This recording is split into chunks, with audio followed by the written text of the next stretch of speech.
Selamat pagi Bapak Ibu Saudara yang terkasih di dalam Tuhan Yesus Kristus. Bagaimana kabarnya?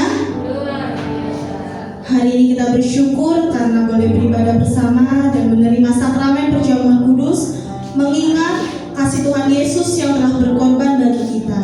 Kita datang bukan karena layak, tapi karena kasih karunia-Nya yang memanggil kita ke dalam meja perjamuan.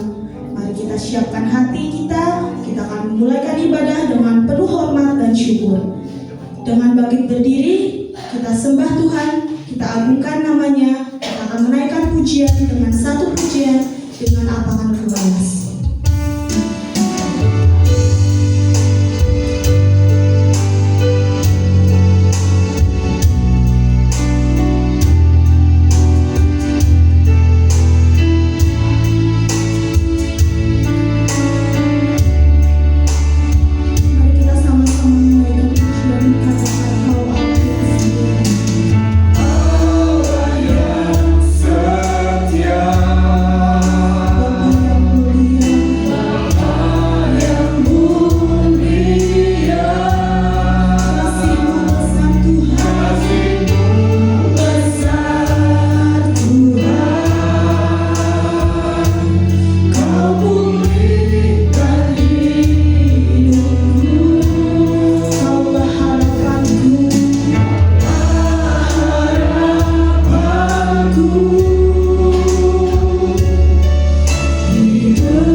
duduk.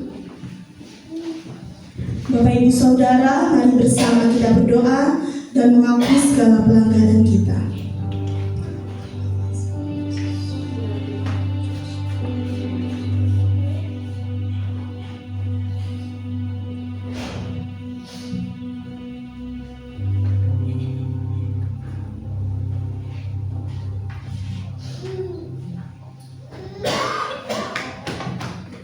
Tuhan Allah yang Maha Kasih, kami datang di hadapan-Mu dengan hati yang tertunduk. Kami mengakui bahwa kami sering lalai, berkata, berpikir, dan bertindak tidak sesuai dengan kehendak-Mu. Kami mohon ampun segala dosa dan pelanggaran kami. Sucikan hati kami, perbarui hidup kami, agar kami layak mengambil bagian dalam perjamuan kudus ini. Terima kasih atas karunia-Mu di dalam Kristus Yesus. Dalam nama Tuhan Yesus kami berdoa. Haleluya. Amin. Jemaat diundang bangkit berdiri kembali. Saudara-saudari, kita bersyukur karena kasih Yesus begitu besar. Kita telah mengakui dosa-dosa kita dan kita percaya di dalam Dia kita diampuni. Mari kita ucapkan bersama di dalam Roma 8 ayat 1. Demikian. Demikianlah sekarang tidak ada lagi hukum bagi yang mereka yang ada di dalam Yesus Kristus. Amin. Mari kita berikan salam damai kita bersalaman kepada setiap jemaat yang ada. Lalu katakan damai Kristus beserta.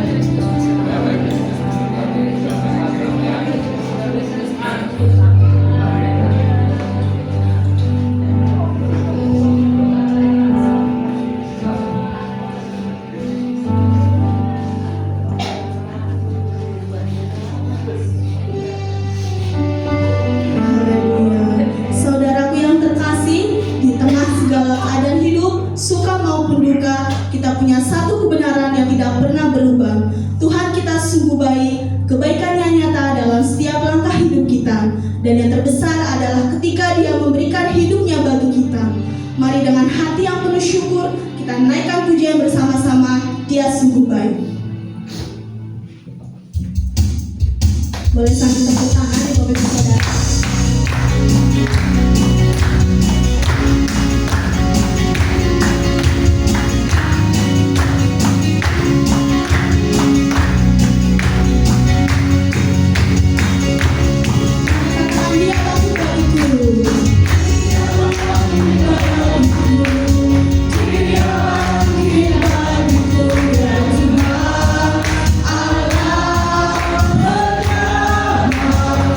Kuasa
tengah dunia yang tak pasti, hanya Yesus pengharapan sejati kita. Amin.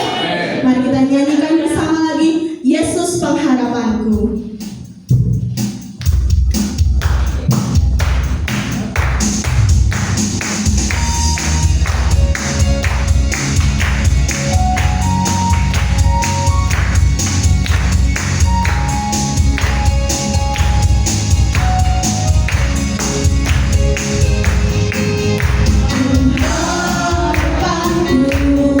Hanya Yesus saja yang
tiba saatnya kita akan menerima kebenaran firman Tuhan. Kita siapkan hati kita, dan sebelum itu kita akan mendengarkan firman Tuhan. Mari kita naikkan pujian, kusiapkan hatiku Tuhan.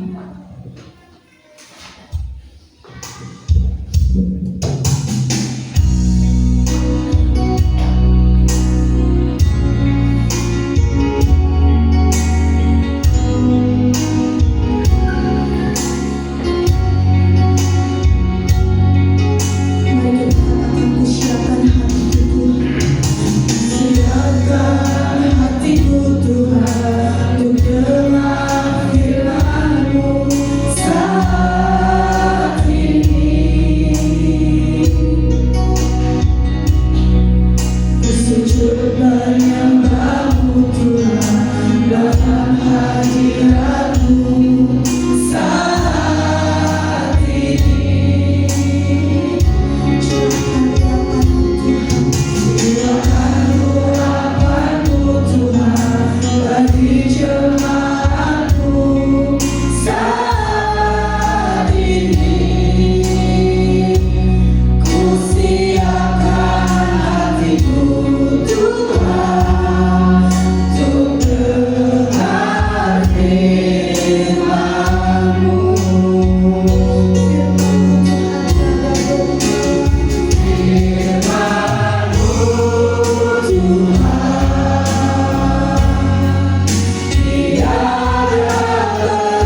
Mari kita satu di dalam doa.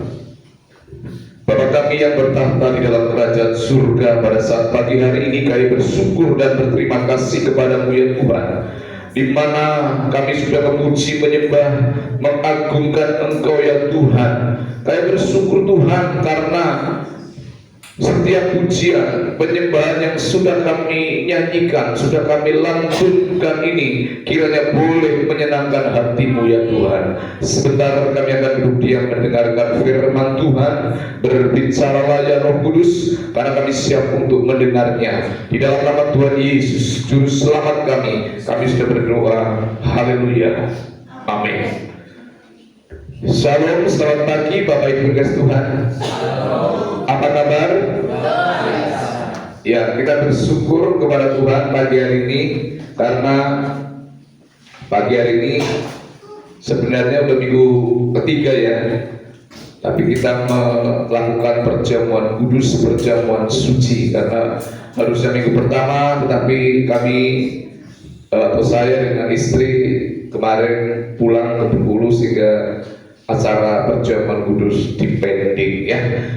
Bapak Ibu yang dikasihi oleh Tuhan, mari kita akan belajar bersama-sama dari Alkitab kita di dalam bacaan kita Injil Lukas pasal 10 ayat 38 sampai yang ke-42 ya. Bapak Ibu, kita baca ayat ini bersama-sama ya, supaya kita menyimak satu perikop ini. Hitungan ketiga kita mulai ya. 1, 2, 3. Ketika Yesus dan murid-muridnya dalam perjalanan, tibalah ia di sebuah kampung. Seorang perempuan yang bernama Marta menerima dia di rumahnya.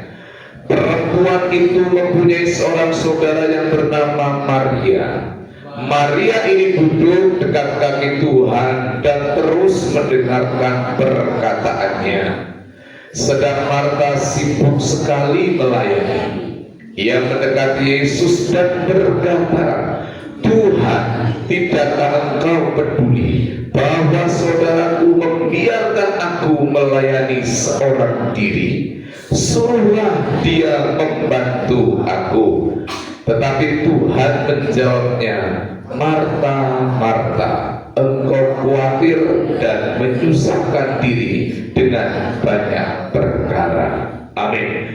Berbahagialah setiap kita yang sudah membaca firman Tuhan, lalu merenungkan firman Tuhan. Setelah mengerti firman Tuhan, mengaplikasikan dalam hidup kita atau mempraktekkan dalam hidup kita setiap hari, sehingga disebut menjadi orang yang menghidupi firman Tuhan. Sehingga firman Tuhan bukan hanya menjadi sebuah logos yang dibaca dan dipelajari, tetapi firman Tuhan menjadi sebuah rema yang dimengerti dan dilakukan dalam kehidupan kita setiap hari. Nah, masih ada satu ayat ya. Tetapi hanya satu saja yang perlu, Maria telah memilih bagian yang terbaik yang tidak akan diambil daripadanya. Ya, oke. Nah, pagi hari ini kita mau belajar seperti Marta atau seperti Maria. Bapak Ibu mau seperti Marta atau seperti Maria? Ya ibu ya, kalau ibu ya. Bapak-bapak masa mau seperti Marta? Ibu-ibu mau seperti Marta atau seperti Maria? Halo? Nggak kepengen seperti siapa-siapa, mau jadi diri sendiri. Amin. Rohani sekali. Pokoknya saya mau jadi diri sendiri. Aku wong kok ngene kok dibanding-bandingke, yo mesti kalah. Saudara, Bapak Ibu dikasihi oleh Tuhan. Nah, saudara, ya, kita mau sepakat Marta ya dikatakan ya ditegur, Maria dipuji Yesus. Nah, siapa yang sepakat ya kalau Marta itu ditegur lalu Maria dipuji oleh Tuhan Yesus? Bacaan tadi kan? Sepakat dulu. Marta ditegur oleh Tuhan Yesus, lalu Maria dipuji oleh Yesus. Betul? Sepakat? Halo? Tidak. Jadi gak ada yang ditegur ya, gak ada yang dipuji ya. Ya. Jadi kita melihat, apakah Maria lebih benar dari Marta? Apakah dalam kisah ini Maria lebih disayang daripada Marta oleh Tuhan? Tentu jawabannya tidak. Jadi apakah Maria lebih benar dari Marta? Tidak. Kadang-kadang ketika kita membaca ini, kita terus mulai memikirkan, wah, kayaknya bagusan Maria deh daripada Marta. Betul? Karena Maria suka apa? Mendengarkan. Dan saya lihat memang nama Maria di dalam Alkitab itu baik-baik semuanya. Yang di Alkitab loh ya, atau yang di luar Alkitab. Nama Maria yang dicatat dalam Alkitab semuanya baik-baik. Ya. Nah, Bapak Ibu yang dikasih oleh Tuhan, kadang sering kita itu mendikotomikan, wah, membagi, memisah-misah menjadi dua bagian. Yang wah, kalau ini kayaknya yang baik itu Maria, Marta kurang baik. Sekarang kita bukan mau belajar mana yang baik, mana yang tidak baik. Kita akan belajar dari dua tokoh ini, dari Marta dan Maria. Dan mereka itu masih apa? Ya, saudara, Yesus memang dikatakan kalau di dalam Yohanes pasal 11 ayat 5, Yesus memang mengasihi Marta dan kakaknya Lazarus. Ya. Tapi versi Lukas dikatakan Maria yang paling disayang oleh Tuhan. Ya, terus dikatakan sepertinya Tuhan Yesus menegur Marta. Tetapi jelas bahwa Yesus mengasihi Marta dan kakaknya yang bernama Lazarus. Jadi ada Marta, ada Maria, ada siapa? Lazarus, satu keluarga itu. Orang-orang yang cinta Tuhan, orang-orang yang mengasihi Tuhan. Saudara, kadang dalam kehidupan kita, ya, kita membaca, ini kok Maria lebih bagus, Marta kurang bagus. Nah, dalam membaca teks ini kita sering beranggapan, ya, Maria yang paling benar, lalu Marta salah. Kita akan belajar, tidak ada yang salah, tidak ada yang terlalu benar, karena dua-duanya itu dibutuhkan. Amin. Amin. Dua-duanya itu dibutuhkan, dan dalam hidup ini juga ada namanya saling melengkapi. Kalau kita lihat nanti, Marta juga adalah orang yang suka masak, suka bikin makanan, suka menjamu orang. Baik enggak? Baik. Tapi Maria katanya sukanya dengarkan firman Tuhan. Baik enggak? Nah, kita kolaborasikan, kita gabungkan. Senang juga masak, senang juga menjamu hamba Tuhan, senang juga dengarkan firman Tuhan, gitu loh. Amin. Jangan dikotomi, jangan, wah, aku kan Marta bagian masak, jadi kalau ada firman Tuhan ya embuhlah, urusanku, gitu. Jangan seperti itu ya. Oh, aku bagian dengar firman Tuhan, orang urusan saya masak sapa-sapa mana, aku bagian dengar firman Tuhan. Aku tuh orang yang senangnya dekat di kaki Yesus, gitu loh. Wah, saya itu yang paling tekun, saya itu paling ngalim, saya itu paling wah, pokoknya dekat dengan Tuhan. Saya bukan orang yang tipe sibuk-sibuk. Enggak. Teks ini akan mengajarkan kita bahwa Maria juga baik, Marta juga baik. Mereka adalah contoh bahwa ada orang yang suka menjamu, ada orang yang suka mendengarkan firman. Dalam gereja itu banyak model orang. Amin. Amin. Apakah di dalam gereja orang itu bisa menyenangkan hati kita semua? Tidaknya itu keras gitu loh, karena itu dan mandat nades gitu loh. Tidak gitu loh.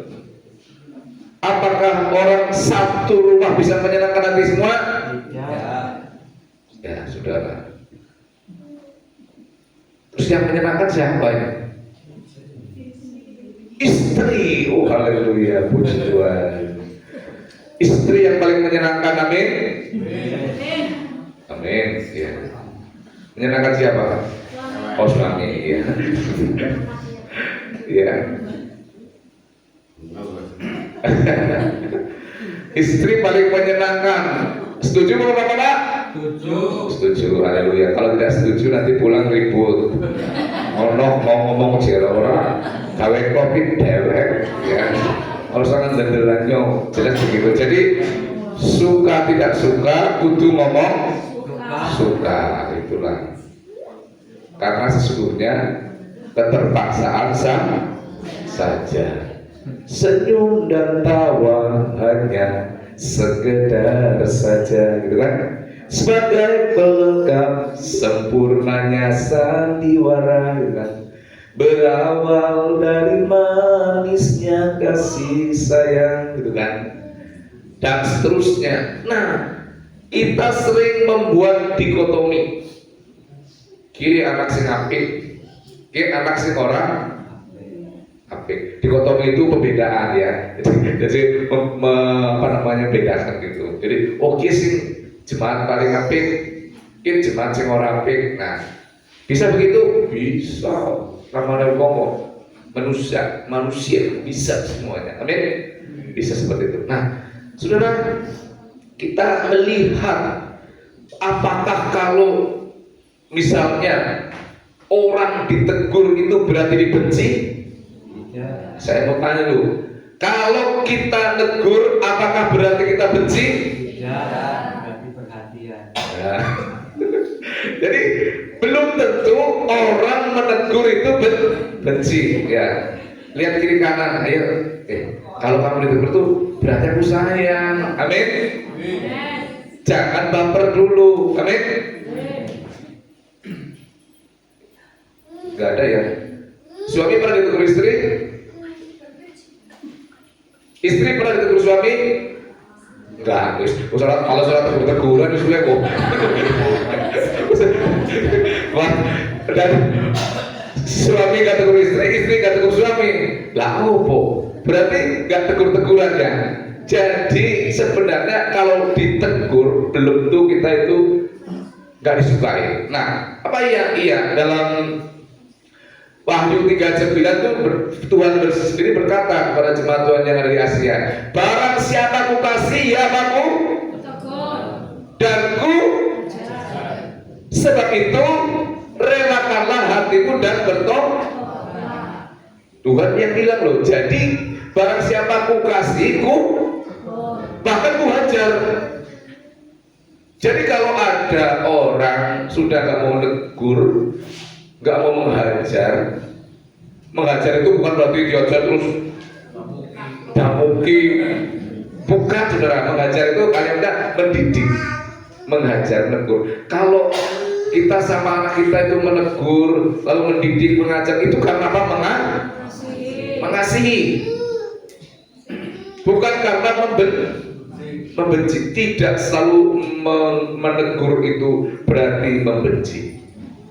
Ya, ada mungkin yang seperti itu, tapi rata-rata kalau kita masih mau menegur di jalan saja loh. Kalau orang udah nggak menegur itu kan berarti sudah masa bodoh. Nah, Bapak Ibu yang kasih Tuhan, ditegur bukan berarti dibenci. Ya, ditegur berarti dikasihi. Jadi kalau Marta ditegur bukan berarti Marta dibenci oleh Tuhan Yesus, tapi karena ia mengasihi Marta. Maka fenomena Marta dan Maria ini ya perlu untuk direnungkan ya, karena banyak orang mulai sekali lagi berpihak kepada Marta dan berpihak kepada Maria yang saya katakan tadi dikotomi. Nah, kita maju Marta atau Maria. Terusnya yang kedua, mari kita melihat Tuhan tidak mencari siapa yang salah dan siapa yang benar. Ayat 42 dikatakan Maria dikatakan telah memilih bagian yang terbaik yang tidak diambil daripadanya. Teks ini tidak mensahkan Marta dan tidak membenarkan Maria. Dan ini menolak cara pandang dikotomis.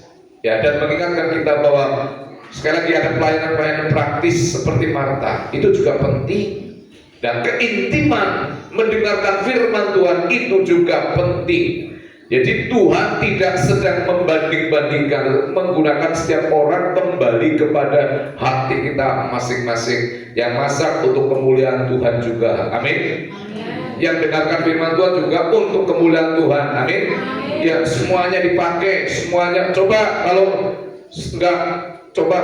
semuanya dengarkan firman Tuhan semua, terus bareng firman Tuhan nggak ada makanan, lapar enggak? Lapar. Jasmani rohani dibutuhkan, jasmani rohani diperlukan. Jangan dari orang yang penting iman. Kalau orang Banyumas itu gampang kok, ada iman, ada oman gitu kan ya. Betul?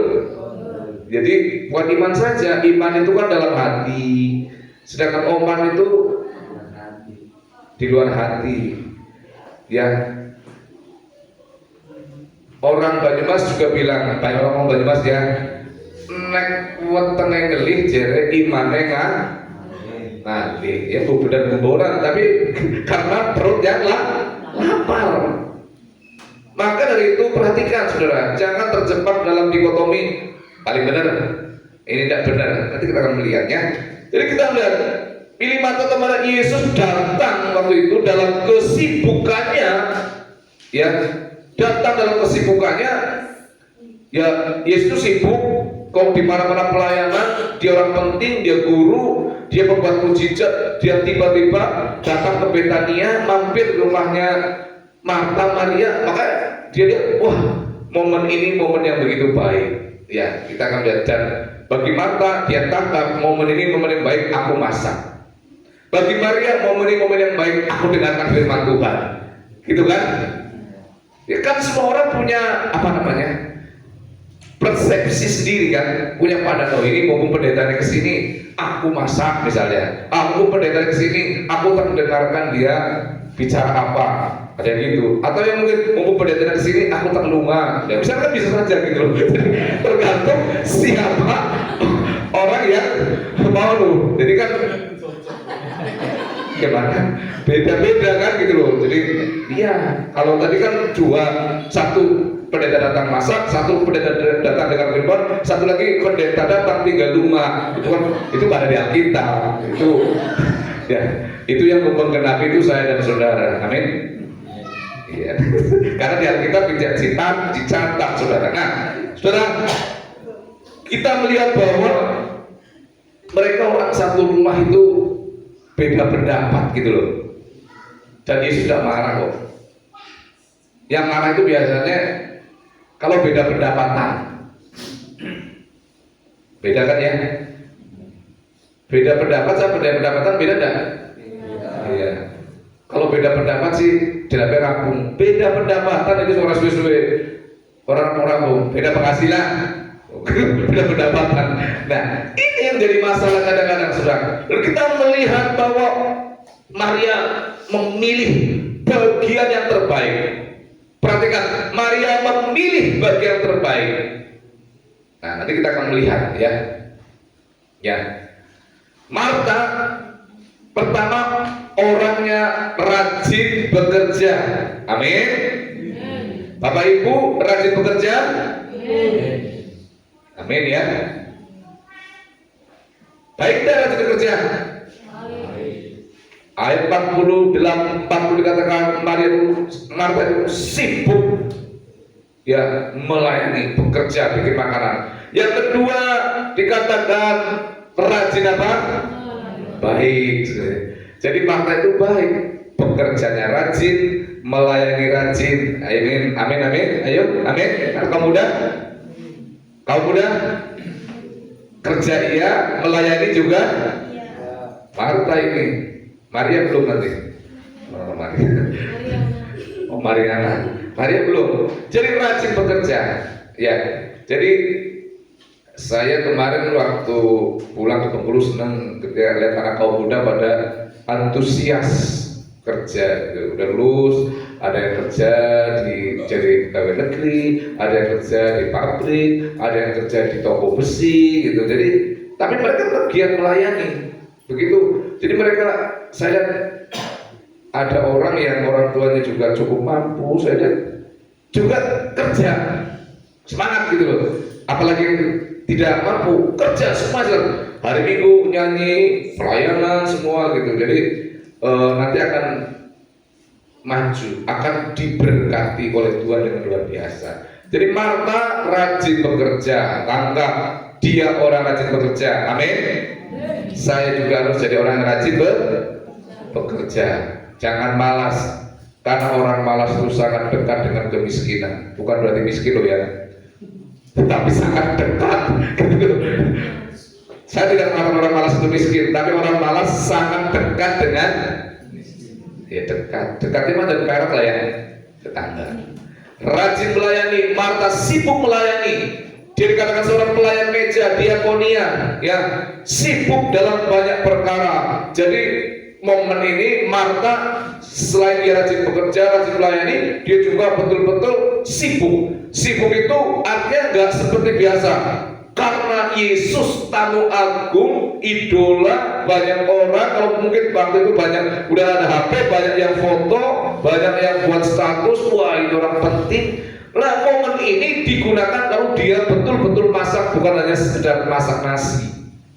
Maka sibuk sekali, menyibukkan diri. Mungkin ada sesudah nasi, ada sup, ada ayam goreng, ada apa lagi? Capcay, ya. Padahal belum tentu Tuhan Yesus makan semuanya, tapi disiapkan. Ini loh, Tuhan jarang datang ke sini, gitu loh. Jadi kalau orang yang jarang datang ke rumah kita, dijamu lah, amin. Dijamu maksudnya bukan dijamu omongan saja, dijamu gitu loh, saudara. Nah, dijamu. Betul-betul siapkan, dia sibuk, wah sibuk luar biasa. Dan yang ketiga, dia tidak pelit. Marta itu bagus, rajin bekerja, rajin melayani, tidak pelit, saudara. Karena ini betul-betul dia menyadari, wah ini momen yang terbaik. Ya, saya harus gunakan sebaik-baiknya. Maka Marta menjadi orang yang betul-betul ya menggunakan waktunya untuk menyibukkan diri untuk ya mempersiapkan konsumsi yang terbaik untuk Tuhan. Ya, dia tidak pelit, dia memberi makanan terbaik karena jarang-jarang Tuhan mampir. Nah, masalahnya saking sibuknya Marta kecapean. Nah ini masalahnya. Sudah kecapean, dia overload. Dia mendekati Yesus dan berkata, Tuhan, tidak aku peduli bahwa saudaraku biarkan aku melayani seorang diri, suruhlah dia membantu aku. Nah, kelelahan, jengkel, marah-marah. Dan nanti gue, ayo saudara bantu apa-apa gitu. Nyopesel dewek kan gitu kan, overload, kecapean, marah-marah. Ini Marta overload, kenapa? Merjakan ini, merjakan itu, terus dilihat sebelahnya enak banget ya Maria, jago baik, duduk diam dekat kaki Yesus gitu kan. Karena melakukan sesuatu yang over, yang berlebihan, yang waktu itu sampai dia kecapean, dia marah kepada Maria, marah kepada Tuhan, merasa tidak ada yang peduli, merasa tidak adil, aku dibiarkan seorang diri, gak ada yang nolong aku. Akhirnya apa? Hatinya jadi panas, kacau, kecewa, yang harusnya nanti untuk kemuliaan Tuhan dirusak oleh suasana hatinya sendiri. Nah, ini hati-hati. Kita melihat overload, ya, kelelahan, Marta sibuk, ya. Jadi kelemahan Marta, segala sesuatunya harusnya apa? Diatur atau dimanage. Ya, ini penting, diatur. Ya, memang akan memberikan persiapan makanan. Siapkan dengan baik dulu, masak dulu, baru dengarkan. Jangan masaknya pas jam ibadah, misalnya itu. Udah tahu mau ibadah, masak. Sudah mau tahu ibadah, rebus air. Ini yang perlu dipelajari, di manage waktunya, diatur waktunya, supaya kita gak kemerungsung. Amin. Saudara, kalau minggu pagi diatur waktunya, besok mau ibadah, fitting baju yang akan dipakai baju apa? Disiapkan. Oke. Bahkan kalau mungkin mau persembahannya dipersiapkan. Ada sebuah jemaat kalau mau persembahan itu duitnya disetrika, saudara. Bagus, kaku. Bukan yang tidak bisa berdiri. Nah, disiapkan. Terus bangunnya gasing pun, mandinya juga jangan mepet-mepet. Disiapkan, sudah tahu kamar mandinya 1, ibadah jam 8, mandinya jam 1 kurang 5 menit. Di sana tempat saya gitu, di Bengkulu, kalau minggu saya akhirnya mandi di tetangga, saudara. Iya, sudah mau kepastian, mandi lama sekali. Yang perempuan, saya akan pergi ke tetangga. Supri, Mas Supri, namanya Supri masih suka. Numpang hancur, iya om. Lah, karena apa? Ini kurang manage, kurang diatur.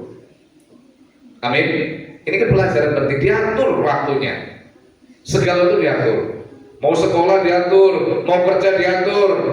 Sekolah jam 7, ya bangunnya dikasihin. Amin. Mau kerja, diatur, semua disiapkan. Sehingga tidak terjadi marah-marah, tidak terjadi menyalahkan siapapun. Iya kan? Betul? Penting tak? Penting. Di manage, diatur. Ini kelemahan Marta, tidak bisa memanage. Dan memanage itu luas, termasuk memanage keuangan, memanage waktu, memanage apa saja. Diatur. Kurang komunikasi, ini kelemahannya. Kan harus marah-marah, bilang baik-baik. Maria, tolong aku dibantu ya. Bisa tidak komunikasi?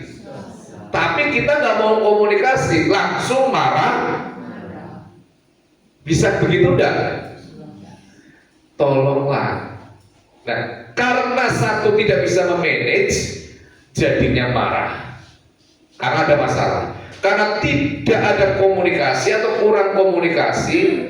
Komunikasi itu ngomong, ngobrol, kandang, nyong dibantu aja terus ratus menang cepat. Kerjakan semua sambil dongkol, ngomong, tolong aku dibantu. Kan yang dimintain tolong juga gak kesubjektif. Oh iya, siap. Begitu. Ini kan karena tidak ada komunikasi antara Marta dengan Maria. Maria juga merasa, saya juga lagi dengarkan firman, terus mau lagi perintah ya. Nah, jadi komunikasi itu penting sekali dalam keluarga, anak dengan orang tua dengan anak, dalam jemaat, dalam hal apapun, komunikasikan semuanya. Amin. Dari hal yang kecil-kecil dikomunikasikan, tidak usah ada rahasia-rahasia. Amin. Orang burungnya mau ngeluh kecapean, marah-marah karena nggak mau ngomong. Jadi itu kelemahan Marta.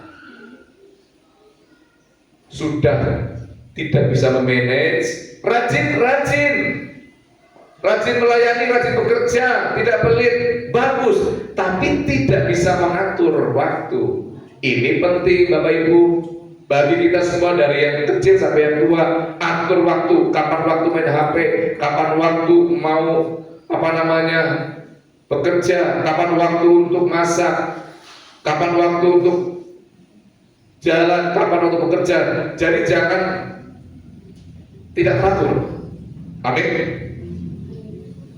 Diatur. Baru komunikasi. Ya kalau lagi ibadah jangan main HP. Nanti saya pikir lagi baca firman Tuhan, jawab WA orang, rampung gitu loh. Nah itu namanya tidak pada waktunya. Di sana saya lihat begitu, di sini nggak ada. Ya. Kurang komunikasi ngomong, bikinkan saya kopi. Lah istrinya kan tidak maha tahu. Kalau itu asuk. Mulai dengan kopi acan, terlalu katanya cinta suami. Nah istrinya orang ngerti. Amin. Istrinya sibuk, rak nyapu, apalagi masak, apalagi ngepel, ngurusi bocah, ngasih telu, terindil, misalnya kan akhirnya repot, siji lunga, siji melayu. Kan tinggal komunikasi, ngomong mantus mantan orang repot jangan kopi nyong-nyong guys. Angger orangnya gawe dewek ngomong ke tangan ini mau ngapa-ngapa kalau saya kan sekarang ambil langkah sendiri kesuwen gawe dewek. Jadi sudah tahu, tapi bukan karena lagi marah-marahan, karena sudah nggak bisa diandelin lamaan bikin. Tapi kan dikomunikasikan, kita bukan sedang jengkel kenapa? Lalu kalau lagi sibuk biarin aja gitu. Pak, bantu nyuci piring, bukan tugas saya kan imam. Imam apa lagi? Misalnya, dia tujuan aja bareng, ketongan. Oh enggak, tugas saya kan cari duit. Lah pakai jagung cari terus mau. Jadi saling komunikasi. Yang ketiga harta itu cari pembenaran. Bahkan pembenaran yang mencari pembenaran bahkan Tuhan pun disalahkan. Nah banyak ya berapa banyak keluarga hancur karena gagal dalam komunikasi. Hati-hati semuanya, komunikasikan itu penting sekali. Komunikasi. Istri jangan tahu-tahu misalnya ujuk-ujuk pesen apa sih orang meruntuk kakek panah rumah, suaminya puyeng. Suami pun beli apa ya ngomong dulu. Ya kalau udah dibayar semua sih, oh senang ya. Tapi kalau itu utangan gimana? Nah Bapak, masalah penting. Jadi dari segi rajin bekerja, rajin Marta. Dari segi melayani rajin baik. Dari segi loyalitas dia tidak pelit. Tapi dia tidak bisa memanage. Ya dia kurang komunikasi dan suka cari pembenaran. Sama seperti saya lah, saudara-saudara. Suka cari pembenaran diri. Betul tidak? Udah tahu salah itu masih ya kan saya kan kan tinggal ngomong iya maaf. Wah semua kamus dikeluarkan. Tuh. Tanda orang tidak mau bertobat itu biasanya apa? Mencari pembenaran diri, tidak pernah merasa dirinya salah.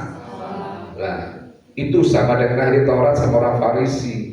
Tidak pernah bertobat karena apa? Selalu mencari pembenaran diri.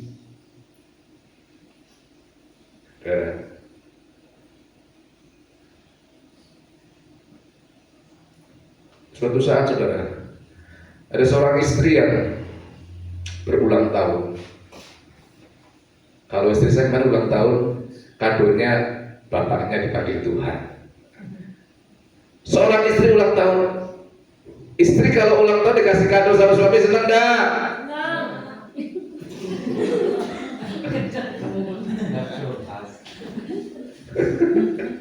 Istri kalau ulang tahun dikado suami senang dah? Oh, cuma ibu gembala yang senang, yang lain tidak. Ya. Ya. Aduh. Suatu saat Seorang istri berulang tahun dia menunggu suaminya pulang bekerja. Dia tungguin, wah, hari ini aku ulang tahun, suami saya dikasih kado apa ya? Pulang dari kerja, diam aja, nggak ingat istri pulang tahun hari ini. Istri tambah dongkol, nggak ngucapin selamat dan sebagainya. Telat lagi pulangnya. Padahal suami itu dia pergi pulang karena dia cari kado, sedang memikirkan apa kesukaan daripada istrinya, apa yang dia paling cintai. Kalau dia pikir, oh istri saya itu kalau di rumah suka makan kepala ikan, jadi dia beli masakan kepala ikan, dibungkus, dia terus dibuntal, dikadoin pulang, hadiah ulang tahun buat mama dari suami yang tercinta. Dia so sweet, seneng banget kata istrinya. Wah, dibuka. Begitu dibuka, istrinya kaget, kenapa? Kok kepala ikan, katanya. Lu kenapa, mah? Dasar, maaf, suami tidak tahu diri. Lu kenapa? Tidak tahu ya kesukaan istrinya sendiri, gitu loh. Masa saya ulang tahun bukan dikasih emas atau baju, kasih kepala ikan, loh. Mah, saya kan sudah nikah sama mama 15 tahun. Kayaknya mama tuh selalu kalau makan tuh sebenarnya kepala ikan. Jadinya apa? Saya belikan kepala ikan. Terus istri bilang marah, papa nggak tahu ya, selama ini 15 tahun tuh saya ngalah sama papa sama anak-anak. Yang lain daging, saya itu kepalanya saja. Itu bukan karena saya hobi, bukan saya kelangenan, bukan saya senang, tapi saya ngalah. Itu pengorbanan saya selama 15 tahun sebagai seorang istri. Demi papa, demi anak-anak. Daging aku das.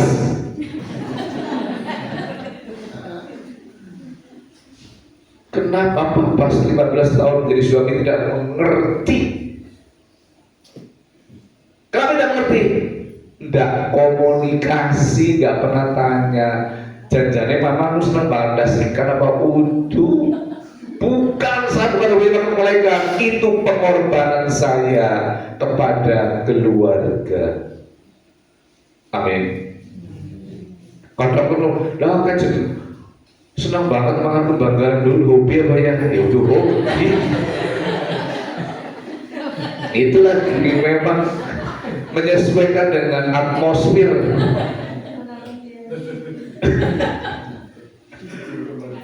Oh, jadi akhirnya apa?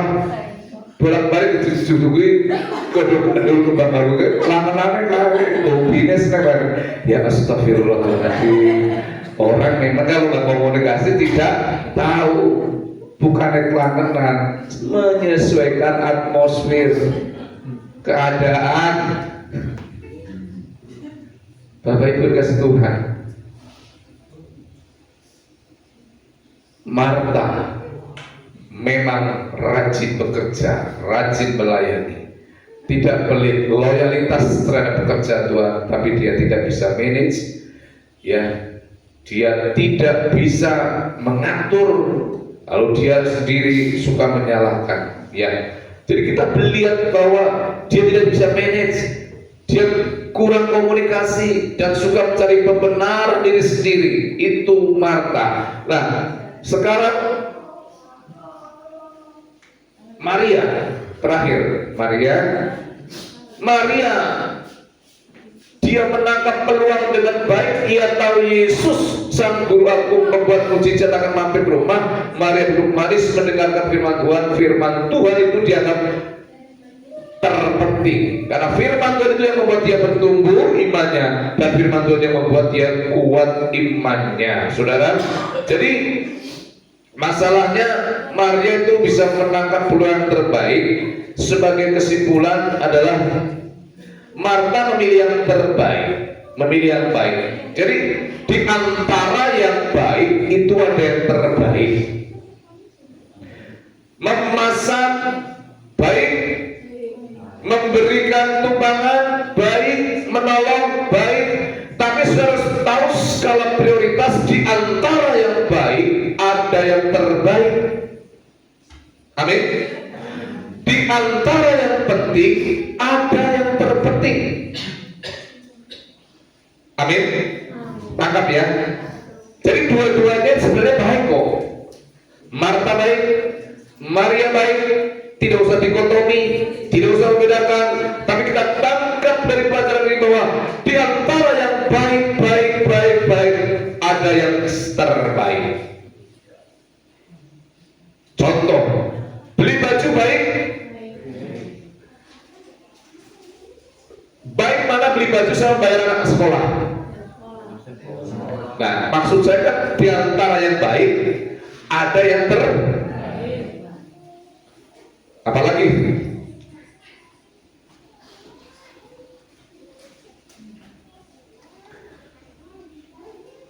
jalan-jalan baik enggak? Ya, baik. Tapi kalau waktunya memang lagi tidak mungkin kan, jangan-jangan untuk jalan-jalan.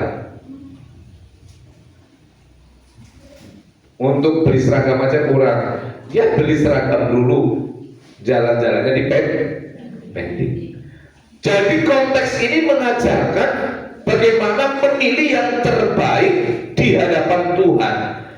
Amin. Marta memilih yang baik tapi bukan yang terbaik. Marta memilih sesuatu yang baik tetapi bukan yang terbaik. Gitu loh.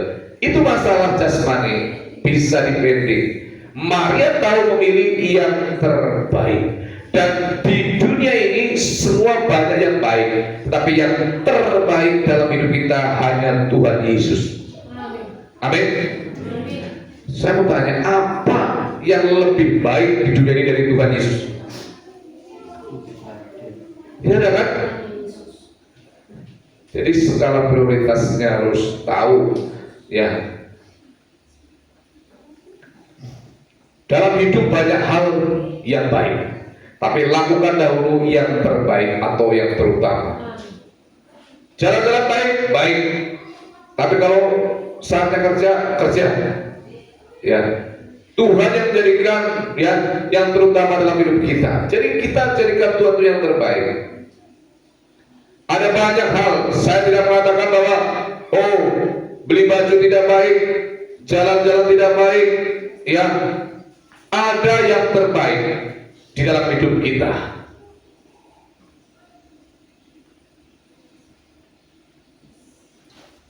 Kadang saya berpikir ada anak suruh sekolah gak mau. Dia harus berpikir masa depannya itu yang terbaik, gitu loh. Amin. Jangan memikirkan ngapain belajar, ngapain sekolah. Ada orang yang punya kerajinan baik dalam bekerja, dalam melayani, tidak pelit, tapi tidak bisa manage, ya, tidak bisa komunikasi, ya, lalu mencari kebenaran diri. Itulah Marta. Tetapi Maria, sekali lagi, Maria juga bisa bekerja kok. Tapi dia tahu kapan dia harus bekerja, kapan dia harus duduk dengar firman Tuhan. Amin. Jangan saudara kerja misalnya di bank, kerja di mana, saking rohaninya kerja, terus keluar bawa gitar, doa. Itu bukan jamnya. Amin. Ya Bang Rehan ya, misalnya lagi di bengkel ya, saking rohaninya ya, itu pelanggan banyak banget di bengkel, terus ambil gitar, aku tak penyembahan dulu, hubungan dengan Tuhan.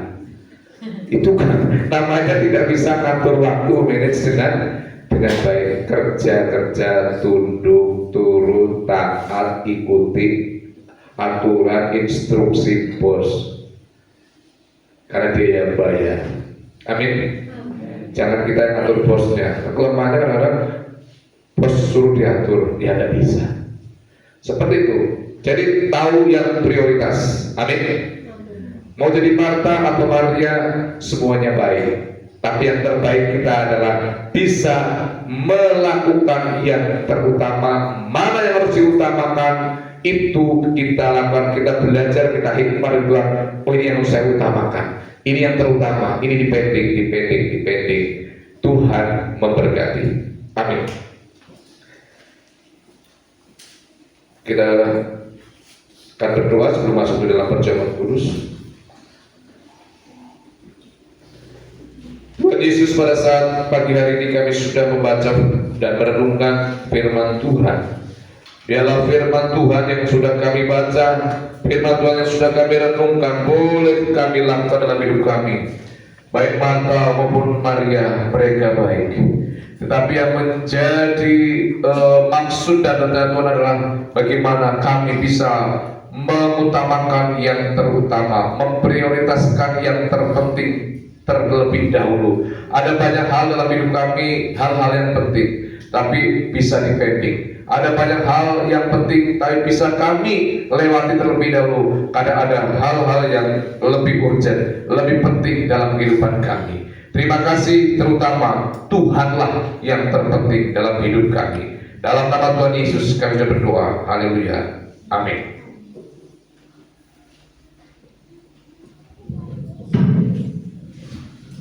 Jemaat diundang untuk bangkit berdiri. Marilah bersama kita menyatakan iman percaya kita menurut pengakuan iman rasuli demikian.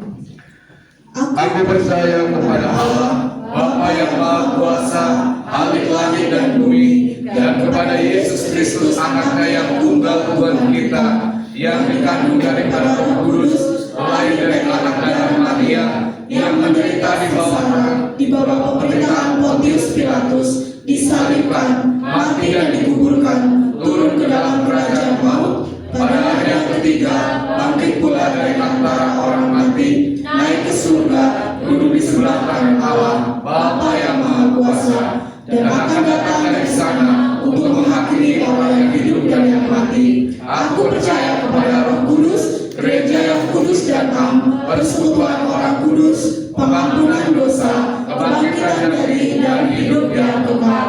Amin. Jemaat dipersilahkan duduk kembali.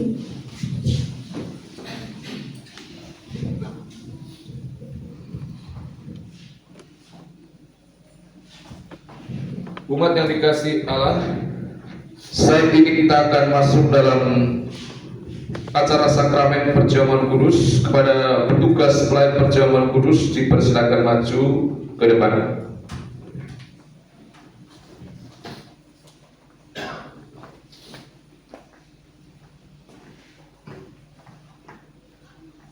Saya akan membacakan makna perjamuan kudus untuk kita semuanya. Perjamuan kudus adalah sebuah peringatan akan kematian dan pengorbanan Tuhan Yesus bagi umat manusia di dunia. Roti dan anggur merupakan tanda dan materai dari tubuh dan darah Kristus yang telah dikorbankan bagi pelayanan manusia. Setiap kita yang telah dibaptis dan mengaku percaya kepada Tuhan Yesus diundang untuk ikut mengambil bagian dalam perjamuan kudus. Marilah kita sejenak mengambil waktu pribadi untuk mohon ampun dalam doa dan pengakuan dosa kita. Ya Bapa Surgawi, kami mohon ampun atas segala dosa dan pelanggaran kami. Layakkanlah kami untuk kami bersekutu dengan tubuh-Mu dan dengan darah-Mu yang maha suci. Amin.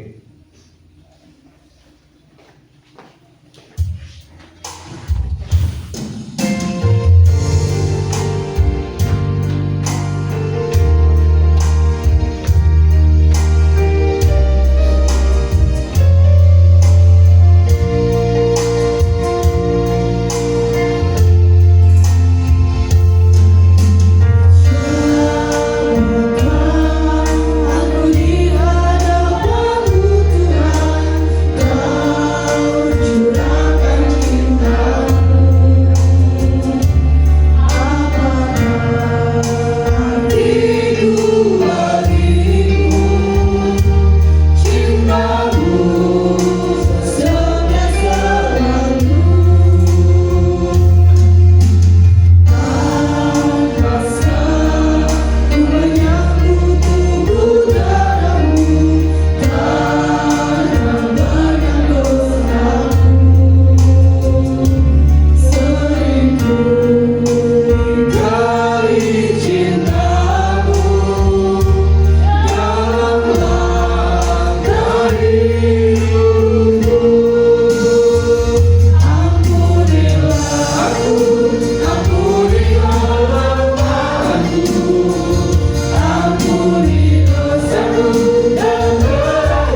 sudah menerima roti dan anggur? Jika belum, petugas akan mengantarkannya. Semua sudah ya? Mari kita akan masuk dalam sakramen perjamuan kudus. Angkatlah roti ini lebih tinggi dari kepala kita sebagai lambang penghormatan dan penundukan diri kita kepada Tuhan Yesus. Dengarkanlah firman Tuhan ini. Sebab apa yang telah kuteruskan kepadamu telah aku terima dari Tuhan, yaitu bahwa Tuhan Yesus pada waktu malam, waktu ia diserahkan, ia mengambil roti, dan sesudah itu ia mengucap syukur atasnya, ia memecah-mecahkannya dan berkata, inilah tubuhku yang diserahkan bagi kamu, perbuatlah ini menjadi peringatan akan aku. Bukankah roti yang kita pegang atasnya adalah persekutuan dengan tubuh Kristus? Amin. Marilah kita makan bersama-sama dalam nama Tuhan Yesus.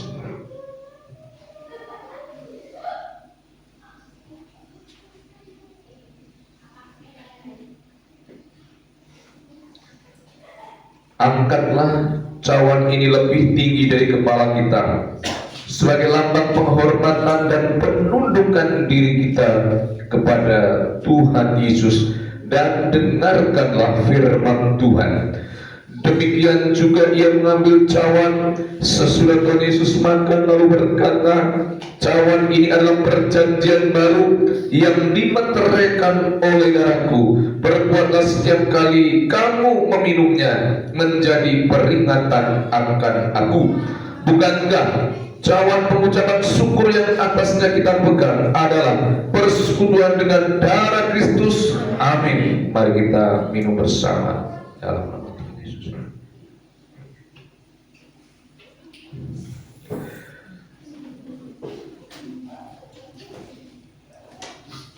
Sebab setiap kali kamu makan roti ini dan minum cawan ini, kamu memberitakan kematian Tuhan sampai ia datang.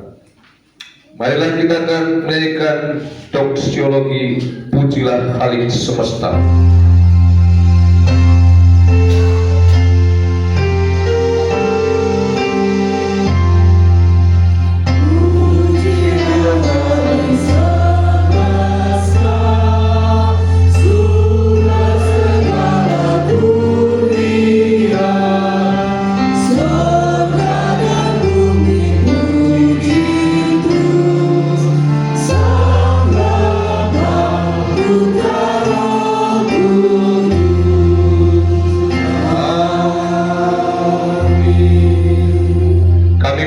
Syukur Tuhan untuk perjamuan kudus pada pagi hari ini, di mana kami boleh memperingati pengorbanan Tuhan Yesus yang sudah mati di atas kayu salib 2025 tahun yang lalu untuk menebus dosa kami. Karena kematian-Mu, karena pengorbanan-Mu, karena kasih-Mu, maka hidup kami ditebus dosanya, diampuni dosanya, dan dimasukkannya kami di dalam kerajaan surga. Terima kasih untuk pengampunan-Mu, untuk jaminan-Mu, untuk hidup kekal yang dari Engkau. Di dalam nama Tuhan Yesus kami sudah berdoa dan bersyukur untuk sakramen perjamuan kudus pada pagi hari ini. Haleluya. Amin.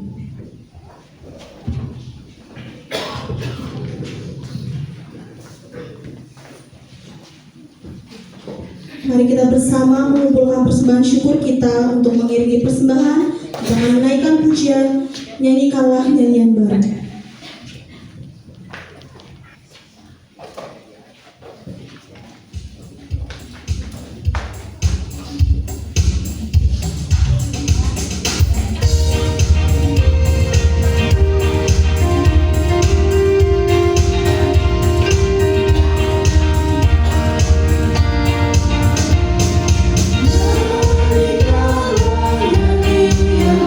Bagi Allah mencipta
Mari kita bersatu dalam doa. Bapa kami yang bertata di dalam kerajaan surga yang mulia, terima kasih Tuhan kami sudah memberikan persembahan. Kiranya seberapa persembahan yang sudah kami berikan boleh berguna buat pekerjaan Tuhan di tempat ini. Dan kiranya Tuhan sucikan, kuduskan setiap persembahan yang sudah kami berikan. Dan kiranya Tuhan kembalikan berlipat kali ganda sesuai janji kebenaran firman-Mu. Dan kiranya Tuhan berkati tangan-tangan yang sudah memberikan persembahan dan pelayan Tuhan yang sudah melayani persembahan Tuhan. Terima kasih Tuhan kami sudah memberikan persembahan dengan rasa syukur. Hanya di dalam nama Tuhan Yesus Kristus, Juru Selamat kami sudah berdoa. Haleluya. Amin. Terima kasih kepada Bapak Ibu Saudara semua yang sudah memberikan persembahan. Tuhan Yesus memberkati. Tiba saatnya kita akan mendengarkan untuk waktu 1 minggu depan. Persekutuan tengah minggu Kamis 24 Juli 2025 pukul 18.00 bertempatan di gereja. Ibadah remaja Sabtu 26 Juli 2025 pukul 18.00. Ayo teman-teman remaja kita datang beribadah kepada Tuhan. Pelayan ibadah umum Minggu 27 Juli 2025 pukul 8.00. WL-nya Ibu Gembala, singernya Diva dan Rahel Natalia, asyirnya Bapak Ibu Sabtono, LCD-nya saya. Selanjutnya doa syafaat dan doa berkat dari Bapak Gembala.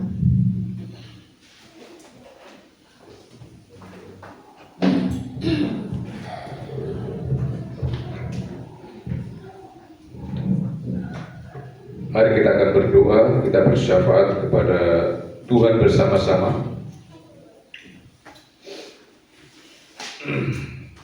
Bapa di dalam kerajaan surga, pada pagi hari ini, sebelum kami mengakhiri doa berkat, kami mau berdoa, kami bersyafaat kepada Tuhan Yesus.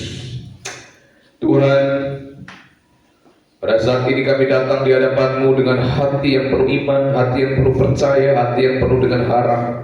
Kami akan membawa doa-doa kami, membawa syafaat kami kepada-Mu Tuhan. Sebagai satu tubuh Kristus kami menyatukan iman kami, menyatukan doa kami, menyatukan harapan kami. Di tempat ini kami berdoa untuk saudara-saudara kami yang sedang mengalami sakit. Dalam nama Tuhan Yesus, Engkau sembuhkan apapun sakit mereka.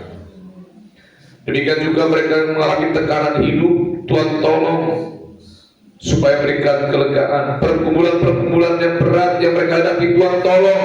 Tuhan berikan kekuatan, Tuhan berikan juga mukjizat, Tuhan juga berikan sebuah solusi yang terbaik. Bahkan kami berdoa juga untuk jemaat Tuhan di tempat ini yang lemah iman, Tuhan kuatkan, Tuhan teguhkan iman mereka supaya mereka menjadi umat Tuhan, menjadi anak-anak Tuhan yang terus kuat imannya, terus mereka berharap dan bersandar kepada Tuhan Yesus sepenuhnya. Terima kasih Tuhan. Kami juga berdoa Tuhan untuk Tuhan semua jemaat-Mu di tempat ini. Kiranya Kau menjamah mereka dengan kuasa kesembuhan, kuasa penghiburan, kuasa kekuatan dari surga, sehingga yang sakit tubuhnya pulih sehat, jiwanya sehat, dan semangat mereka semakin membara. Di dalam mengiring Tuhan mereka semakin setia, semakin tekun, dan semakin kuat imannya. Jasmani rohani mereka kuat, jasmani rohani mereka sehat, jasmani rohani mereka diberkati Tuhan. Kami serahkan bagi seluruh jemaat-Mu, rumah tangga mereka dan ekonomi mereka. Berkati Tuhan, supaya ekonomi jemaat-Mu di tempat ini semakin baik, tidak terpuruk, semakin sukses. Apapun profesi, apapun pekerjaan mereka, diberkatilah seluruh ekonomi jemaat tempat ini. Kami rindu dan melihat bahwa seluruh jemaat-Mu ekonominya semakin meningkat, semakin baik, semakin sukses, semakin berhasil di hadapan-Mu Tuhan. Pekerjaan mereka hanyalah perantara rezeki, pekerjaan mereka hanyalah perantara berkat. Oleh Tuhan, berkati mereka semua, berkati mereka semua Tuhan. Terima kasih Tuhan. Biarlah seluruh jemaat-Mu, ekonomi mereka kami serahkan dalam tangan Tuhan. Pulihkan keluarga-keluarga, rumah tangga yang kurang harmonis, rumah tangga yang retak, kuatkan supaya mereka teguh. Biarlah damai sejahtera-Mu memerintah di setiap rumah tangga mereka. Biarlah mereka yang sedang mengalami kesulitan dalam bidang ekonomi juga Tuhan turun tangan, membuka jalan, mencukupkan mereka, mencukupkan segala kebutuhan mereka, sehingga menjadi keperluan mereka dicukupi oleh Tuhan. Kami juga berdoa Tuhan, biarlah setiap keluarga jemaatmu di tempat ini hidup dalam kasih, hidup dalam kerukunan, hidup dalam takut akan Tuhan, jauh dari perselisihan. Tumbuhkan iman kasih mereka, tumbuhkan ketulusan mereka, tumbuhkan kesetiaan mereka, dan mereka sungguh-sungguh menjadi jemaat yang menghidupi firman Tuhan. Kami juga bersyukur Tuhan untuk lingkungan kami di tempat ini, di Candinata yang aman dan kondusif. Kami mohon perlindungan-Mu terus menjaga tempat ini, menjaga gereja ini, agar kami bisa beribadah dengan tenang dan menjadi berkat bagi di sekitar kami ya Tuhan. Terima kasih Tuhan, kami berdoa untuk Kapolsek kami Kutasari dengan jajarannya yang tiap minggu mereka berjaga menjaga kami tempat ini. Berilah mereka hikmat, kekuatan dan perlindungan dari Tuhan. Dan kami berdoa juga untuk pemerintahan kami di Purbalingga, diberkati kota kami Purbalingga, sehingga Purbalingga aman, adil, makmur, sejahtera. Diberkatilah juga Indonesia, dari presidennya, wakil presidennya, para menteri, para gubernur, para wali kota, semuanya mereka menjadi pemimpin yang amanah, yang takut akan Tuhan. Terima kasih Bapa, terima kasih. Kami juga berdoa juga Tuhan untuk pemerintahan kami ini. Sekali lagi, Indonesia tidak mengalami kebangkrutan, Indonesia tidak mengalami kemiskinan, sehingga para pemimpin kami punya roh takut akan Tuhan, memimpin dengan adil, dengan arif, dengan bijaksana, tanpa ada diskriminasi. Terima kasih Tuhan, terpujilah nama-Mu ya Bapa. Inilah yang menjadi doa kami, yang kurang sempurna, yang akan kami sempurnakan dengan doa yang diajarkan oleh Tuhan Yesus, dengan doa Bapa kami. Bapa kami yang di surga, dikuduskanlah nama-Mu, datanglah kerajaan-Mu, jadilah kehendak-Mu di bumi seperti di surga. Berikanlah kami pada hari ini makanan kami yang secukupnya, dan ampunilah kami akan kesalahan kami, seperti kami juga mengampuni orang yang bersalah kepada kami. Dan janganlah membawa kami ke dalam pencobaan, tetapi lepaskanlah kami daripada yang jahat, karena Engkau yang mempunyai kerajaan dan kuasa dan kemuliaan sampai selama-lamanya. Amin. Jemaat diundang bangkit berdiri, dan kita akan terima doa berkat. Angkatlah kedua tanganmu, arahkanlah hatimu kepada Tuhan, dan pulanglah ke rumah kita masing-masing. Kita akan diutus untuk menjadi saksi-saksi Kristus, dan terimalah berkat Tuhan ini. Tuhan memberkati engkau dan melindungi engkau. Tuhan menyinari engkau dengan wajahnya dan memberikan engkau kasih karunia. Tuhan menghadapkan wajahnya kepadamu dan memberi engkau damai sejahtera dari sekarang sampai selama-lamanya, di dalam nama Bapa dan Putra dan Roh Kudus. Amin.